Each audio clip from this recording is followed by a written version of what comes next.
नमस्कार, लोकतंत्र मिररच्या टॉप 25 मध्ये आपल्या सगळ्यांचं स्वागत आहे. मी आहे आपल्यासोबत पल्लवी.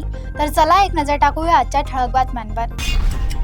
बोगस सोयाबीन बियाणामुळे सोलापुरातील हजारो शेतकरी मोठ्या आर्थिक संकटात. सांगलीतील जुन्या वादातून 20 वर्षीय तरुणाची निगरून हत्या, खळबळ. आठवड्याभराच्या विश्रांतीनंतर पुणे शहरात पुन्हा पावसाचे पुनरागमन.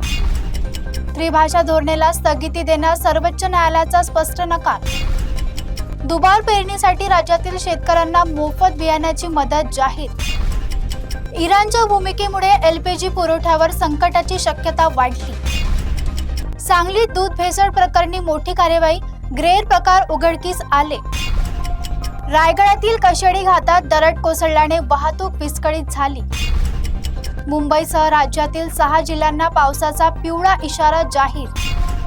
बार्शी 100 एकरीवरील सोयाबीन उगवले नसल्याने शेतकरी चिंतेत. अत्याचार प्रकरणाच्या निकालावर सरन्यायाधीशांनी नाराजगी व्यक्त केली. गोकुळ निवडणुकीवर हसन मुश्रीफचे सूचक वक्तव्य चर्चेचा विषय. पीक विमा भरण्याची मुदत 31 जुलैपर्यंत वाढवण्यात आली आहे. मंगळवेळा स्पीड ब्रेकरवरून प्रशासन सोशल मीडियावर ट्रोल झाले.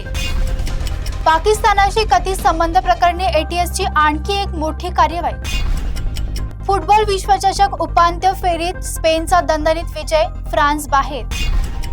अवघ्या 4थ्या वर्षी चिमुकलीने सिंहगड किल्ला सर करून कौतुक मिळवले.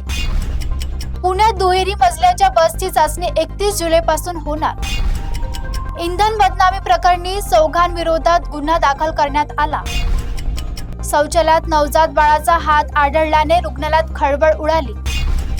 होमू समुद्रात पुण्यातील तरुणाचा दुर्दैवी मृत्यू, हळहळ व्यक्त.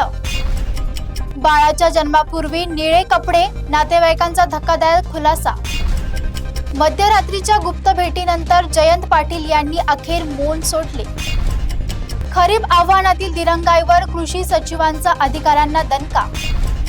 पेडमध्ये 5 वर्षीय मुलीची हत्या, परिसरात भीतीचे वातावरण.